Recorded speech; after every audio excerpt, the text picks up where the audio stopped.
हाय, मी doctor Amruta Kadam पुण्यामध्ये गेले 13 वर्ष झालं डर्मॅटॉलॉजी आणि कॉस्मेटॉलॉजीची प्रॅक्टिस करत आहे। आज आपण खूप इंटरेस्टिंग टॉपिक बद्दल बोलणार आहोत, that is makeup removal. Usually असं होतं की आजकाल तर सगळेच जण मेकअप करतात, म्हणजे अगदी कॉलेज गोईंग मुली पण, शाळेतल्या मुली पण आणि ऑफकोर्स ऑफिस गोईंग बायका वगैरे सगळेच मेकअप करतात। पण मेकअप कोणता करावा आणि मेकअप कसा करावा याच्यावर जास्त फोकस केलं जातं, पण तो मेकअप रिमूव्ह कसा प्रॉपर वेने करावा याकडे कोणी लक्ष देत नाही। आणि मग त्याच्यामुळे होतं काय की स्किनला रॅश येणं किंवा काहीतरी डर्मॅटॉलॉजिकल इश्यू येणं, पिंपल्स होणं असे प्रकार होतात। त्यामुळे मेकअप करण्यापेक्षा जास्त लक्ष आपण मेकअप रिमूव्हल प्रॉपर वेने करण्याकडे जर दिलं तर आपले स्किनचे प्रॉब्लेम्स आहेत ते कमी होतील। मॅम, तुमच्या अकॉर्डिंग कोणते मेकअप प्रोडक्ट्स वापरायला हवेत? ऍक्च्युली जेव्हा तुम्ही मेकअप करता तेव्हा मी तर नेहमी असं रेकमेंड करते की कोणत्याही स्टँडर्ड कंपनीचे प्रोडक्ट्स तुम्ही वापरायला हवेत, जसं की लॅक्मे म्हणा किंवा मॅक म्हणा, की ज्या कंपनी स्टँडर्ड आहे, ज्यांच्याकडे ISO स्टँडर्डायझेशन आहे आणि ट्राईड टेस्टेड कंपनी आहेत की ज्या खूप साऱ्या लोकांचे रिव्ह्यूज पण चांगले आहेत आणि डर्मॅटॉलॉजिकली बेसिकली त्या टेस्टेड आहेत, तर अशा कंपनीचे प्रोडक्ट तुम्ही वापरायला हवेत। कुठलाही लोकल प्रोडक्ट किंवा बऱ्याचदा असं होतं की मेकअपचे प्रोडक्ट स्वस्त मिळतात किंवा काही ऑफरमध्ये मिळतात म्हणून घेतले आणि मग ते थोडंसं ब्रँड जो आहे तो निग्लेक्ट केला जातो। तर असं करून उपयोग नाही, कारण तुम्ही जर क्वालिटी कॉम्प्रोमाइज केली मेकअप प्रोडक्टची तर डेफिनेटली तुमच्या स्किनच्या बाबतीत काहीतरी होऊ शकतं। मॅम, मेकअपमुळे पिंपल्स येतात का? ॲक्च्युली मेकअपमुळे पिंपल्स येतात असं होत नाही। आपली जी स्किन असते त्या स्किनच्या खाली सेबॅशियस ग्लँड्स असतात, काही ऑइल सिक्रेट करणाऱ्या ग्लँड्स असतात। तर तुम्ही जेव्हा त्याच्यावर मेकअप अप्लाय करता तेव्हा त्या ग्लँड्स आहेत त्या ब्लॉक होतात आणि मग त्याच्यामध्ये बॅक्टेरियल इन्फेक्शन होतं आणि त्याच्यामुळे पिंपल्स येतात। पण हे जर मेकअप तुम्ही रिमूव्ह करताना जर प्रॉपर वेनी रिमूव्ह केला तर त्या ऑइल ग्लँड्स ज्या आहेत त्या ब्लॉक होणार नाहीत आणि त्याच्यामुळे पिंपल्स याची जी शक्यता आहे ती पण कमी होते। मेकअप रिमूव्ह करताना काय काळजी घ्यावी त्याबद्दल तुम्ही काही सांगाल? मेकअप रिमूव्ह करण्यासाठी आपण 2 गोष्टी वापरल्या पाहिजेत, फॉलो केल्या पाहिजेत, ते म्हणजे ऑइल बेस्ड क्लिन्झिंग आणि वॉटर बेस्ड क्लिन्झिंग। आता ऑइल बेस्ड क्लिन्झिंगमध्ये कोकोनट ऑइल किंवा स्क्वॅलिन बेस्ड असणारं कोणतंही क्रीम आपण वापरू शकतो, कारण मेकअप जेव्हा आपण करतो तेव्हा काही काही गोष्टी असतात त्या ऑइल बेस्ड असतात आणि त्या तेलकटपणामुळे ते निघत नाहीत पटकन चेहऱ्यावरून, म्हणजे फक्त पाण्याने धुतलं तर निघत नाहीत। म्हणून हे ऑइल बेस्ड क्लिन्झिंग जे असतात ते जास्त फायदेशीर ठरतात।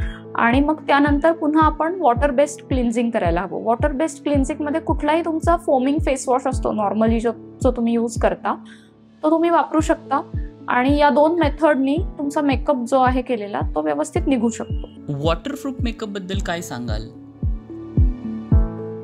वॉटरप्रूफ मेकअप हा मेकअप करताना आपल्याला त्याचे ॲडव्हान्टेज वाटतात की तो पाण्याने खराब होत नाही, घामाने खराब होत नाही, पण त्याचे डिसएडव्हान्टेज असतो तो म्हणजे रिमूव्हलला त्रास होतो, कारण तुम्ही नॉर्मल जर क्लिन्झर वापराल तर वॉटरप्रूफ मेकअप जो आहे तो निघत नाही। मग त्याच्यासाठी तुम्हाला काय वापरायचं असतं? So answer is micellar water.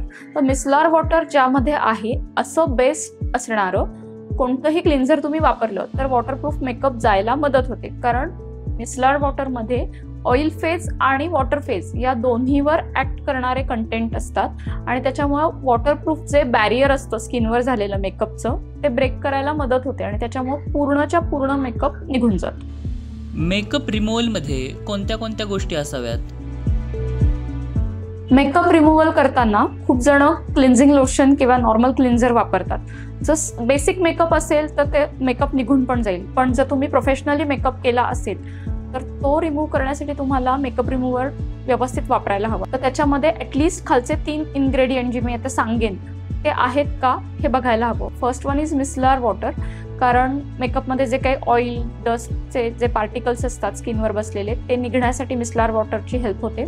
Second is salicylic acid. आता ज्यांची स्किन ऑइली आहे तसे ऑइली स्किन असणाऱ्या लोकांसाठी पिंपल प्रोन असते ती स्किन, म्हणजे त्यांना पिंपल यायची टेंडन्सी असते। असं होऊन पिंपल येऊ नयेत यासाठी सॅलिसिलिक ॲसिड पण तुमच्या रिमूव्हरमध्ये असायला हवं। And another thing is ceramides.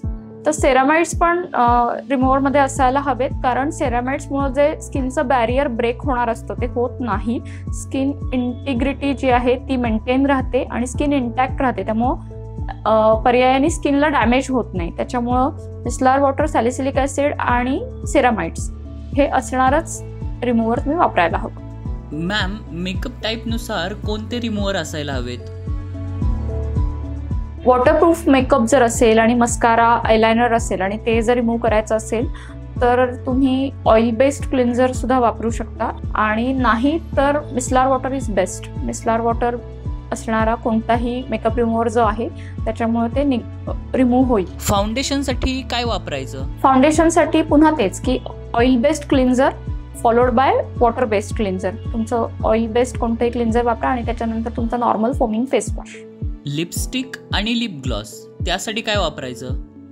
Lipstick आणि लिप ग्लॉस हे जे मेकअप आहेत प्रोडक्ट्स, तर हे जास्त ऑइली असतात आणि स्टिकी असतात. तर तुम्ही याच्यामध्ये जर समजा वॉटर बेस्ड क्लिन्झर वापरलं तर त्याचा काहीच उपयोग होणार नाही, ते जाणार नाहीत. सो याच्यासाठी तुम्हाला ऑइल बेस्ड क्लिन्झर्स जे आहेत तेच वापरायला हवेत, लाईक कोकोनट ऑइल और स्पॅलिन बेस्ड एनी क्रीम. तर त्याच्यामुळे ते ऑइलीनेस जो आहे किंवा स्टिकीनेस जो आहे लिप ग्लॉसचा किंवा लिपस्टिकचा तो निघून जाईल. आणि लिपस्टिक आणि लिप ग्लॉस लावण्यापूर्वी प्रेफरेबली लिप बाम जर लावला तर त्याच्यामुळे ओठ ड्राय होत नाहीत आणि लिपस्टिकमुळे कॉन्टॅक्ट अलर्जी होणार नाही. मेकअप प्रायमर वापरायला हवा की नाही?